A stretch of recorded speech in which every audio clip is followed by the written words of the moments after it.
everyone. I mean, I love how it started. It's like there's a fan base for each of the panelists, no? That's a great start, right? So how's everyone? Great. Can I can I hear from this side? How's everyone over there? Very good. So again, welcome to this fifth panel titled Beyond the Logo Building Filipino Hospital. Okay, they want that side. Okay, how are they? There you go. I mean, in this rainy weather, right, we need a bit of an upper. So again, today's panel is titled Beyond the Logo, Building Filipino Hospitality Brands. So from the title itself, we're going beyond mere logos and slogans and visual identities. Today, we'll take a crack at discussing the very soul of Filipino hospitality, specifically how our homegrown brands actually create emotional connections with guests, how they foster loyalty, and how they create a shared space that resonates with generations and borders. So we are joined this morning by three creative leaders who are each shaping what Filipino hospitality means today and where they're heading next. So let's begin the conversation. So I'll start with James of Chroma Hospitality, the innovative force behind the brands Crimson, Quest, and soon Graphic. So James, Chroma Hospitality built its homegrown brands Crimson and Quest from ground up. Now, can you share with us your playbook on how you built your credibility to successfully establish these brands? Hi. Hi, good afternoon. Good morning. Let me just focus on Crimson because, to be honest, Quest is actually a regional brand that started out in Indonesia that we adapted in the Philippines. So for Crimson, thank you. For Crimson, we actually started about 10 years ago, and it's actually been a road of a lot of challenges, but I think we've kind of managed to overcome a lot of these challenges. So from the get-go, we really set out to put together a very strong brand DNA. And that DNA, together with a really innate service culture that we put together with certain brand touch points that really tried to set us apart. And when we did this, it kind of put everything in harmony to kind of create this new visual identity for the brand. With Crimson, when we looked at the market at that time, we saw as well a very big gap in food and beverage. So we particularly put a lot of emphasis in food and beverage. And that was part of the original strategy to not take any shortcuts in putting this brand together. So we invested a lot in food and beverage, and we put a lot of effort in trying to develop unique restaurants and opportunities for our guests to enjoy the facilities. So that's why we have brands like Eylla, Azure Beach Club, Firehouse, that really put together the whole Crimson brand together. And this really helped bring out the brand. Food is very important to Filipino culture, right? It's the heart of our culture. We use food to communicate with a lot of our families. So when we really did that, that was really part of our brand strategy when we came out in the beginning, to spend a lot of time at that point to really be the pioneer Filipino hospitality brand that pushed food and beverage as its key offering in all of our hotels. And I think that, together with a lot of the consistency in the visualization of our brand, really helped us really become what we are today. And that's probably why we continue to have a service rating of about 95% and an NPS of 88, which is actually quite good for a Filipino local brand. And if you look at all of the reviews that we get and how our customers communicate with us, and you see that there's really a lot of appreciation for the efforts we've put in both in the food and beverage, the brand visualization, and the consistency that we have throughout the brand. So if you really ask what our playbook has been, it's really about building with intention and executing with excellence, and really putting a lot of effort into getting consistency out there to fulfill a promise of trying to do everything right at the get-go and trying to do it right over and over again. Thank you. So I get that intention, excellence, and consistency. So I think I want to harp on a bit with what you said about food, right? So can you remember, guys, how do you actually ask someone how they are, right? Usually it's you ask them, kumain ka na ba? Have you eaten, right? That's how you started. And I guess that really resonates into what keeps Filipinos together, right? A sense of identity, I would say. So, I mean, James, another question. Within that playbook, would you say, maybe you could share with us how your, that playbook actually integrates into your training, hiring, and empowerment programs that, that also translate into how Crimson is delivering that brand promise at every guest touchpoint. Okay, let me break it down to three lang. So we have training, hiring, and Empowerment. empowerment. So I think when it comes to hiring, I don't think we hire any differently from everybody else, right? I think what we try to do different, I mean, obviously, when we go to the different brands, because we have three main brands at the moment, which is Crimson, Quest, and Graphic, it deviates a little bit in terms of its brand, based on its brand service culture and all of that, right? But I think what I think I personally like to do, and what I also ask my hiring managers to do, is before you end the interview to ask one question. And that's really, that question is, how long do you plan to stay with us? And it is important that we ask that question. And the reason for that question is you can see from that question the reaction of your candidate. And it shows you whether they're really willing to commit to you, right?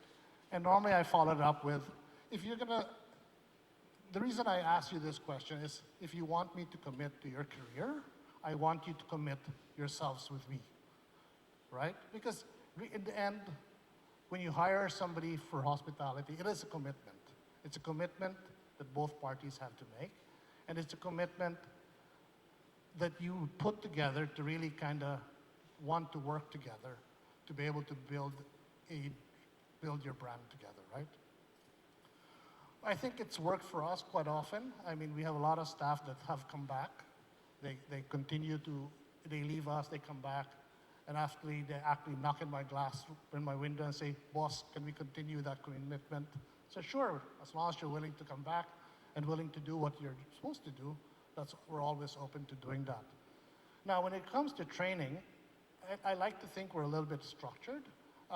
We break it down basically in core competencies, functional competencies, and then you have your leadership competencies. So in your core competencies, you would really have all your service culture training, brand DNA training, touch points, guest touch points, all of that. And then your functional trainings really, we have what we call brilliant in skills. So we have brilliant in skills trainings really from the A to Z in all of the hospitality section, from food and beverage all the way down to water sports, right? And then you have the leadership training where we really put a lot of emphasis and invest in our people, and we send them to what they really need to do to become good leaders.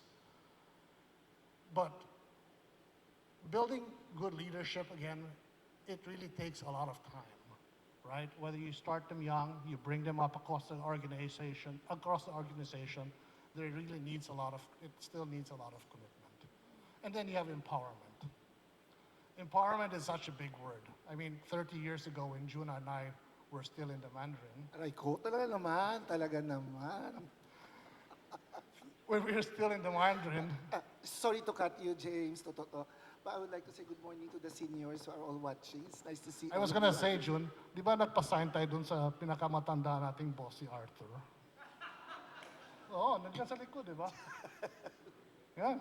Di ba 17 natin yan, di ba? Sorry, we're speaking in Tagalog. I can understand. Now, back to empowerment, right? Actually, Arthur's a good point for empowerment, right? So, when we were young, when every time we'd want to have to void a check, we'd have to look for Arthur, right? And finding And Arthur after Arthur 7 speaks Canadian English very much. So trying to find Arthur Gindap at 7 o'clock in the evening is impossible. He goes home at 5:30.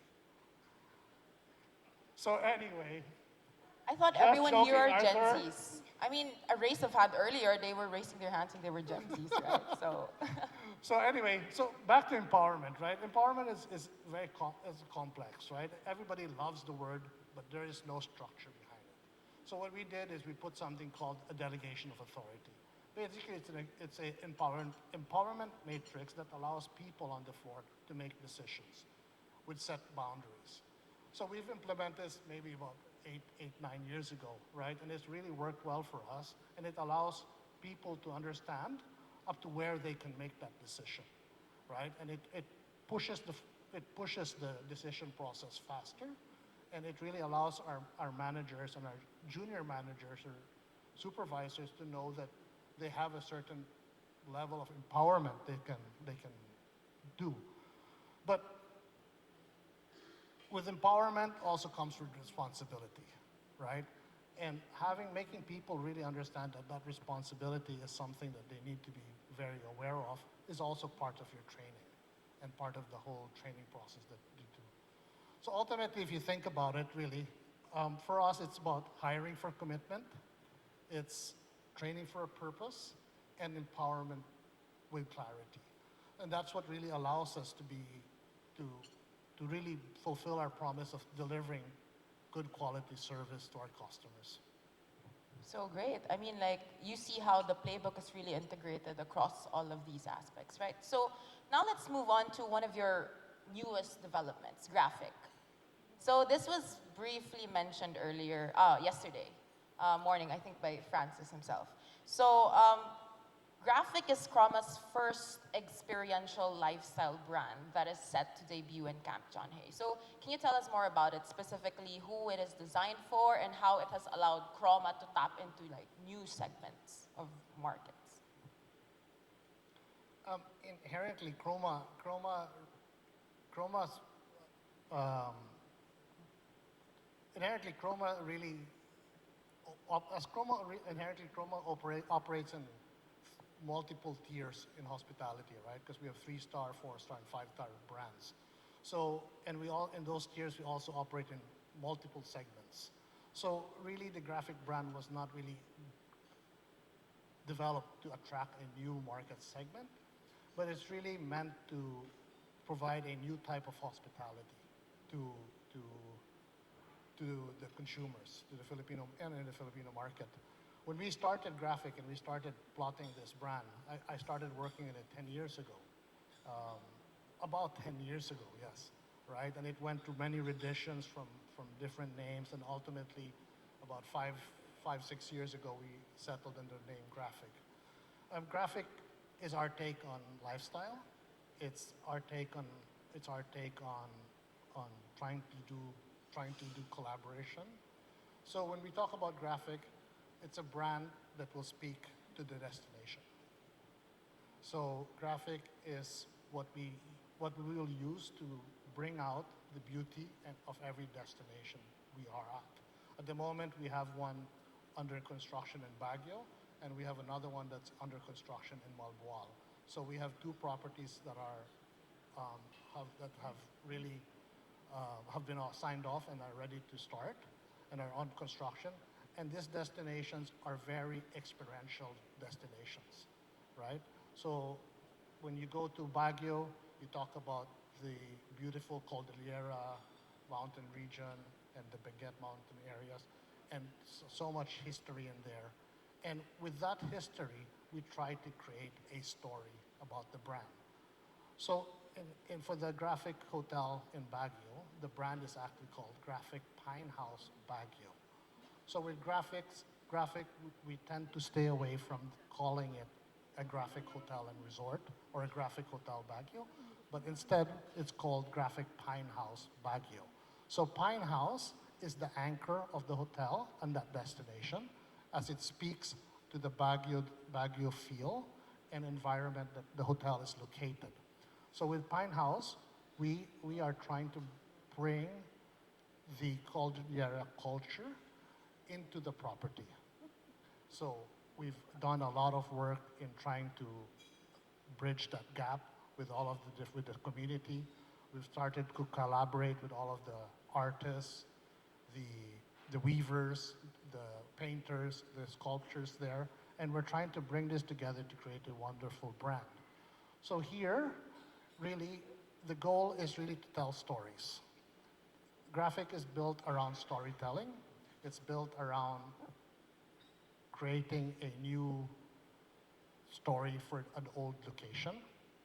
And we're bringing out the stories that were untold in Baguio. On top of that, we also put together and create all of the different experiences around that area and try to put together an experience that is injected in the service of our hotels. So a good example for that would be if you wake up at 6 o'clock in the morning, you could do a walking tour around Camp John Hay. And in that walking tour, it would be curated. The areas around the camp would be explained. Like say, for example, you could walk up to the bell house and the person guiding you would explain all of the different intricacies of the bell house and why it was there and what was its purpose and how it ended up there. Because it's full of history, right? And that's how we try to put the brand together in each of those locations. When we go to Malboal, we have planned excursions up to Osmeña's Peak, which is one of the unique sites around that area. So we put this together to really try to speak to the location, and eventually the goal is to create memories, right? Because in the end, in hospitality, we are a builder of memories. And those memories is what we use those memories to build storytellers out of our customers and eventually form their chapter one with us. Thank you so much, James. So I think it's not just me, right? I mean, as a tourist myself, I'm actually excited to be in such, very well-intentioned hotels that actually don't just give you a bed and a space, but actually tells you a story and an experience for you to take home with you. So now let me just move on to June Pareño of Discovery World Corporation, a group known for immersive storytelling as well across its properties. So, June, how does Discovery ensure that each property delivers a cohesive and immersive story that keeps guests returning? Well, for those who have known us and who have experienced us in the past 25 years, Discovery is known for our customer-centric experiences. That's what's always drive us every time we open or put up a property. But having said that we are in this field for the last 25 years, we have always been focused on our mission and our vision. And primarily for that is to put the Filipino hospitality not just here in the Philippines, but outside, to contribute to the national image which all of us Filipinos are known for. And second, we have always embedded in all our projects the ability to be thought leaders, not just in terms of aesthetics, not just in terms of products and services, but to be able to ensure that each of the property, whether a city hotel in Makati, in Ortigas, in Samal, in Sipalay, in Negros Occidental, in Coron, or in Boracay, all of this comes up as a one-arching angle towards greater Filipino brand. We've always believed in us. That's always our focus. And to be able to do this now after 25 years, and to be able to have a management contract, not just own properties. Discovery Samal is a management contract. We have a signature collection, a beautiful property in Sipalay, which is, as James said, storytelling, community. The property is called Manami, and it's all about Ilonggo, Bacolod, where I come from. So for Discovery, the brand is always Filipino. We've never tried to veer away from that. And it is always anchored in our soul, no matter what the generations that we are now, we live now. So everyone is Gen Z, Alpha, etc. Our soul is always our service. And we call it service that's all heart. And that soul service is always, again, anchored to the Filipino traits. Warmness, thoughtfulness, gregariousness, care. Every time we do an onboarding, the primary training of each and every one of the staff of Discovery is to teach them how to care. Our business is to care. Care for the community, care for the world, care for our guests, care for our colleagues, and care for our major shareholders. So we are aware of this. We always make sure that in everything that we do, all of these are part, because we believe that if we do this consistently, the brand integrity, the brand equity, the brand loyalty, the brand love follows. So thank you very much. I mean, a people-centric approach and pushing boundaries of what Filipino hospitality means. So maybe you could help us contextualize that into Kip and Kin, right? So can you tell us more about it? Our Keep and Kin brand is just like what Chroma is doing for graphics. Nowadays, my good friend Catherine Pomuceno has a 500 million capex to build X amount of hotels and MICE convention. Eylla just bought a new hotel in Makati and is also planning to expand. My good friend, my colleague from Mandarin, early years of my hospitality industry, has just mentioned that they just opened a management company, a management resort or a management project in Walbual, which is a beautiful destination. And the project of the Philippine government with all the PPP, these airports and tourism-driven, TESA earlier, Keep and Kin is a strategic reply to a new generation. A new generation that is, as again mentioned by James, technically savvy, purpose-driven experiences, youthful, younger, which we all are. It's a strategic move. And we have chosen El Nido for this Keep and Kin property, and we have chosen Siargao. So I hope to see all of you in a couple of years in Siargao in General Luna, and then in El Nido, where we have a structure there, and we are starting this year to finish it. And even if this is for the young generation, the main thought is still the same.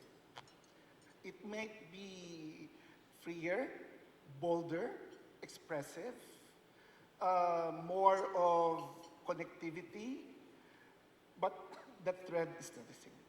There is still this unique feeling of discovery hospitality, which showcases the Filipino traits, which we all believe.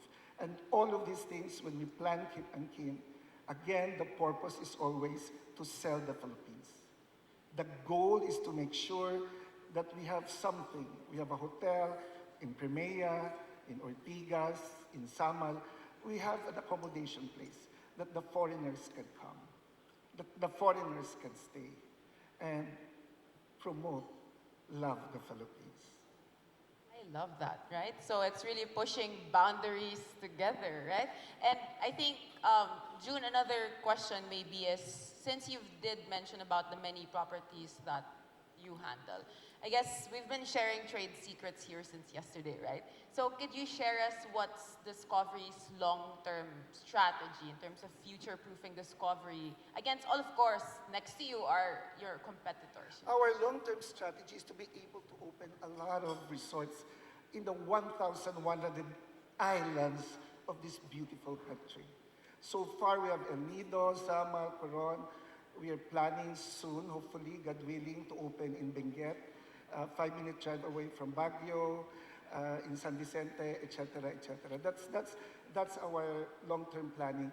And right now, because of this ever-changing market, we continue to be courageous in the face of SM's expansion, in the face of Ayala's belief in the hospitality industry, and then Chroma's. We continue to believe in our product and evolve from the coming generations. So the focus really, other than opening properties, is to ensure consistency in our brand integrity.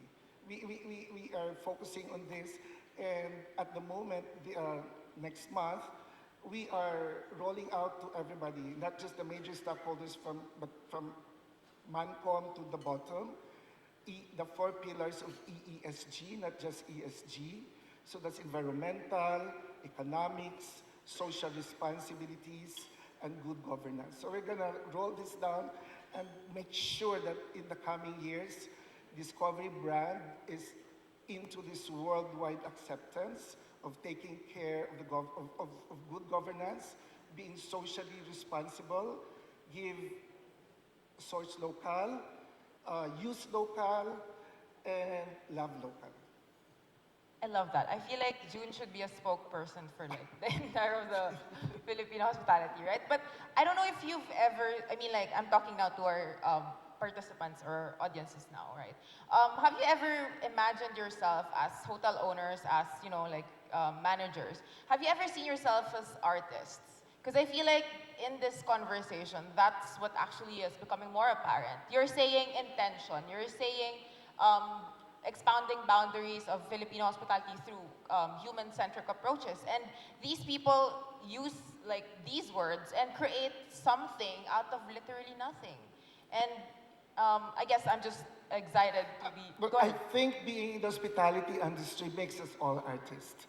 Just to craft customer experiences, as what James was explaining about your experience in Baguio, makes you an artist.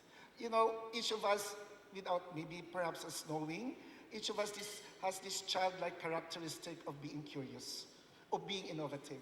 Because these are the major DNA traits of a hospitality person. Yes, so thank you very much. Now I'm excited to hear the artist of Ayala Land Hospitality, Roshan Nandwani. So go ahead, Roshan. Yeah, sure. So I think when we talk about the way we look at building our range of properties, similar to what an artist, I guess, trying to connect it to that is, we look at what is the purpose of each of our pieces of art, right? What are we wanting to evoke? What are we trying to say? And we look back again, going back to the core facets of marketing, right? You're talking to brand people. I mean, you're talking to brand personas. You're talking to people. And so when we build that range of brands that we have, when you want to create distinction, it's really laying out what each brand is hoping to do, who each brand is talking to.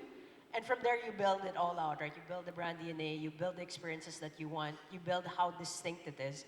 And that's how we start to build all of it, right? And our objective is to really build a holistic set of hotel brands that can talk to different people at different price points, delivering on different experiences. And that's what we've done also with Seda, right? Over the past year, sorry, we've gone through a rebrand of Seda, where now Seda is trying to talk to the new business traveler. And for us, that's about being distinct. It's understanding what that traveler is looking for, yet it's very rooted in Filipino hospitality. And that's a delivery you want. It's warm, it's intuitive, it's authentic, and it's what the business traveler is looking for today. And similarly, we're doing the same exercise for our El Nido brands, right? How do we create distinction for El Nido, and not just for El Nido as a whole, but even the 3 resorts that we have, which are all pretty much like 15, 20 minutes from each other, but they talk to different people, they deliver different experiences, they come at different price points, and the experience that you hope to get at these different resorts will also be different.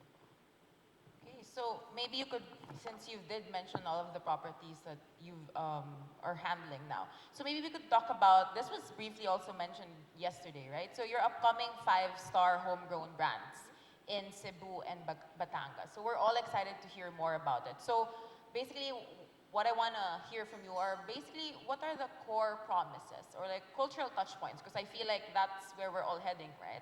So what are those things that you see that will define this new property? Sure. So we're very, very excited of our 5-star offering because I will jump off what Paloma mentioned yesterday, right? Our objective is not just to be world-class, but to contribute something Filipino distinctively to the world.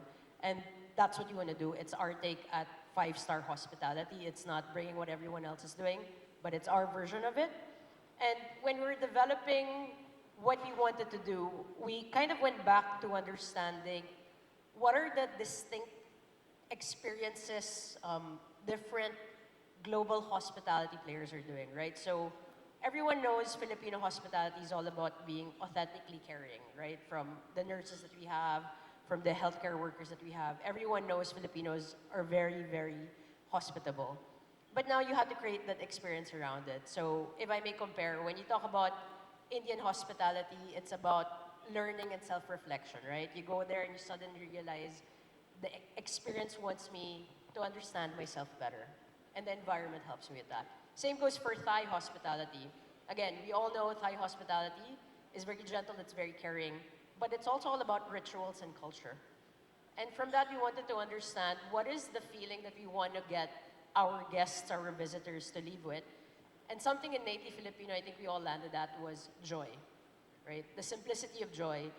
When I was working a few years ago, I was working the tourism campaign, and when we did our research globally for It's More Fun, we found out that the one thing that people loved about Filipinos is, hey, when I speak to a Filipino, I feel joy. Like I have this innate thing where I want to smile. It's not laugh out loud joy, but it's this genuine bit of, I kind of feel at ease. So taking what we want to do with joy, building that distinction in all of our properties, we then said, what is five-star joy in the Philippines? And we went into the glamour of Filipino. So if you go back to the 70s to the 80s, there was an aspect of Filipino glamour that was very interesting. It was influenced by our culture, by our history, all the way from the Spanish period, even pre-colonial periods that made our songs super unique. It was the golden age of OPM. It was the golden age of artistry. And we said, what if we bring back a little bit of that glamour to this five-star experience? And that's kind of what we want to do, right? We want to bring about a five-star experience that talks about Filipino glamour, brings about an emotional piece of joy in all of the areas where the designs bring that to life. It's very design forward, but it's taking also inspiration from all across the Philippines. It's understanding what are the stories behind our weaves and our patterns and bringing that all together. Similarly with the food that we hope to offer, it's inspired by the archipelago that we are in, the distinct cultures and natures that we have all across the Philippines, but bringing it all together to this experience where you get a story of the Philippines, you want to be informed, you want to know more about it. It's fun, it's witty, just like any Filipino, but it's glamorous. Nice. So great packaging, right? Joy and glamour at the same time. So now let's try to look at the bigger picture, because you did mention that you'll be expanding and we'll be seeing more of the properties across the Philippines, right? So we're expecting to double your room inventory by 2030. So how are you ensuring that this rapid expansion doesn't compromise that authenticity, that joy, that promise that you were just mentioning? Yeah, and I think that's a difficult bit, right? But I think when you start to create playbooks that are very distinct per brand, it becomes slightly easier for you to be able to constantly deliver that experience. And because it's a rule book, people are guided as people move on, as things change. You go back to a rule book which is clear. It sets clearly what you hope for your consumers, your customers to experience, what you yourself hope to experience as a part of the team. And simultaneously, we also place KRAs, right? We've talked about KRAs where you want to understand NPS scores, CSAT scores, which are driven by that experience. So that's almost like the alarm bell. We see that going down, we see that getting red, we say, wait, what happened? What's not being implemented properly? And then we can go back and fix it. Again, it's a difficult task. I'm not saying it's perfect. I'm not saying it's easy. But we hope that the clarity and distinction can help with that, tied together with the metrics that we hope to place. Okay, so thank you very much for the three of you. You did mention from intention, from human-centric, from joy, right? So let's try to bring all of these perspectives together and begin to wrap up with one question for all three of you. So the question is, how do you translate? You've mentioned already. This feels like a Miss Universe question, right? Because their eyes are like on me now. So how do you translate Filipino hospitality's warmth and authenticity into scalable brand standards and storytelling that doesn't just resonate for Filipinos, but also globally? So who wants to take a first stab at it? Me. Okay. First of all, thank you to Philtoa for organizing this. This is a privilege to be in the midst of colleagues and leaders of the Filipino hospitality and to be able to discuss this topic at this present time. Way back when I started, I know better what a hotel is. I just wanted to work. And way back when I started, or when we started, all the top positions are all expatriates. The Filipinos are just there and there. But now, at the moment, we are privileged to discuss Filipino brands. And I think just to be able to discuss this puts on the table our ability to export Filipino brands. And I think it's high time that we should all focus on this because if Thai can, if Singla can, we Filipinos can. So, as I mentioned earlier, the focus really of discovery, our soul is our service mantra, which we call service at our heart. All of this thing, whether you are a traditional baby boomers, you belong to the X generation, you are an alpha, millennial, a Gen Z, all of this cut of the same thread. There is a difference, there is a uniqueness, but not really disconnected. We believe in this. So, and we also anchor all of this, and we're very thankful to our staff, whom we call GEMS. And to do this, and to ensure this in this evolving manpower changes, to be honest, when I was the general manager of Discovery Boracay, I used to know almost everyone by names and their life story. But now, every time I go to the properties, I don't know them, not even the faces. So that's how fast the ever-changing cycle of our labor force nowadays. But we have always capitalized in our culture building. We've always believed in learning and development. And this learning and development, again, is focused on the belief that we Filipinos can. So that's how we do, and we look forward to the future. Thank you. So, who would like to take a stab at it? So I think when we start to understand how do we translate Filipino warmth, we also have to go back to understand what are universal human truths, right? And that's how you kind of build distinction. That's how you're able to also export something.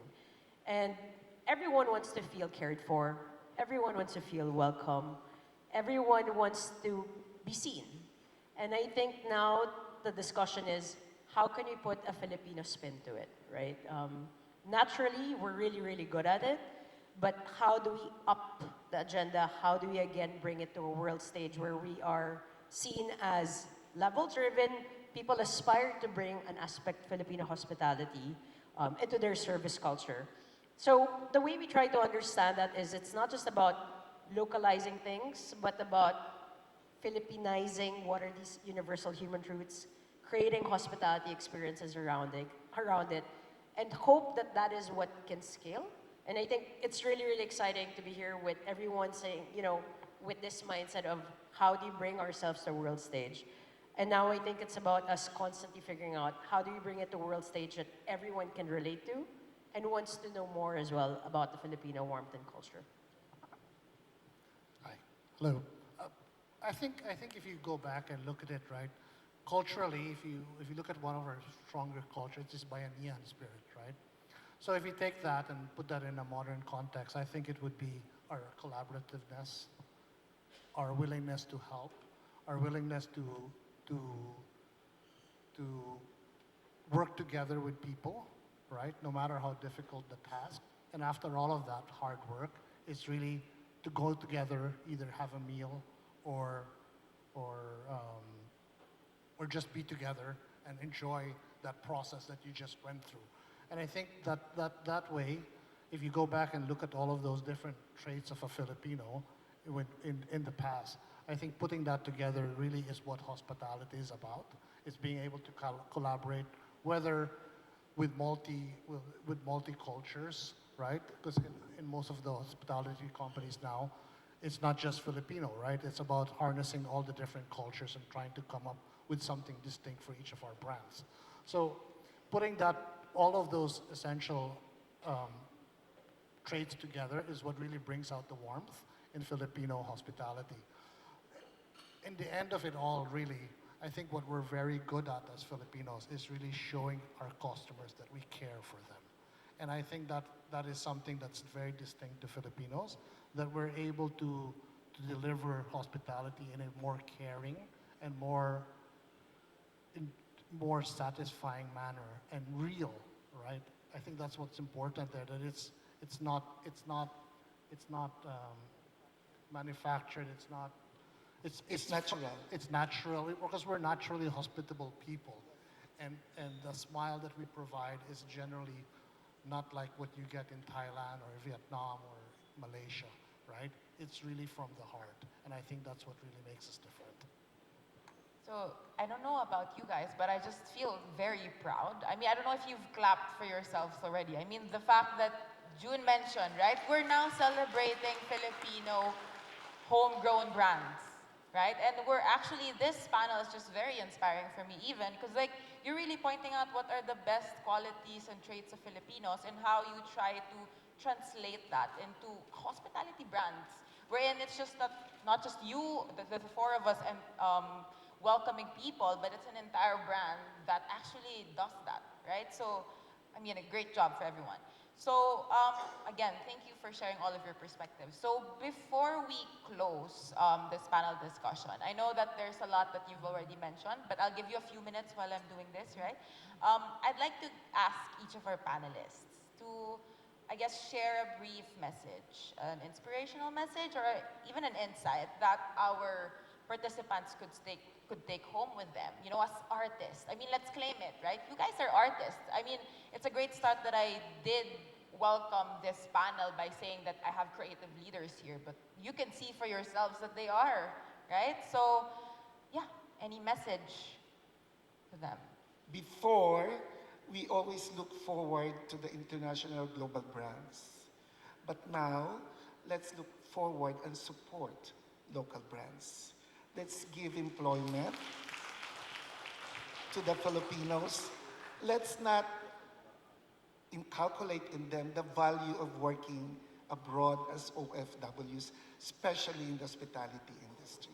Let's build their dreams with our dreams. And again, thank you, Feltoa, for this beautiful topic. Let me just correct it. Sorry, He meant sorry, COA. sorry. Senior, sorry. Happy birthday, Carmela Bocanegra. Sorry, senior. Sorry.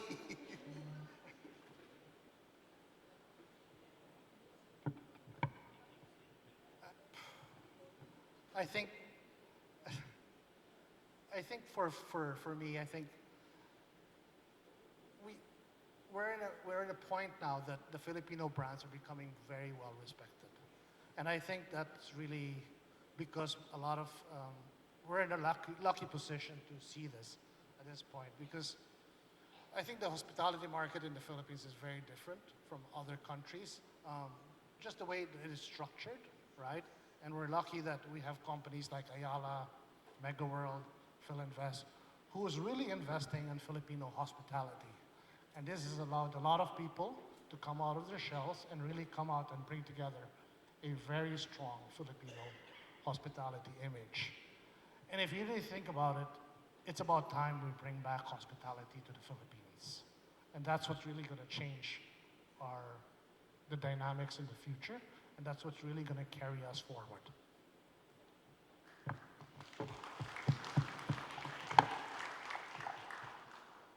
I think to me, you know, Net, we're all want to be proud of the service that we can give. I think one thing we can also bring to life through hospitality is Filipino art and creativity, right? The designs that we bring to play, the distinct features in our history coming to life in large walls, large capes, the furniture that we have. I think that's another opportunity where we can truly bring to life what is Filipino, going just beyond, you know, the set hospitality aspects that we have. But I think the message I'd want to, you know, just give to everyone is be proud. Like, we're in an industry that's key to the development of our country, right? Yesterday they mentioned of how much tourism contributes to the GDP that we have. And hospitality is a big part of that. We know people spend the most in accommodations and hospitality when it comes. So, and we are at this kind of tipping point where we can start to tell the world, hey, this is how hospitality should be. This is how we want people to experience. This is how people should come together. This is how you inspire your teams to also do things.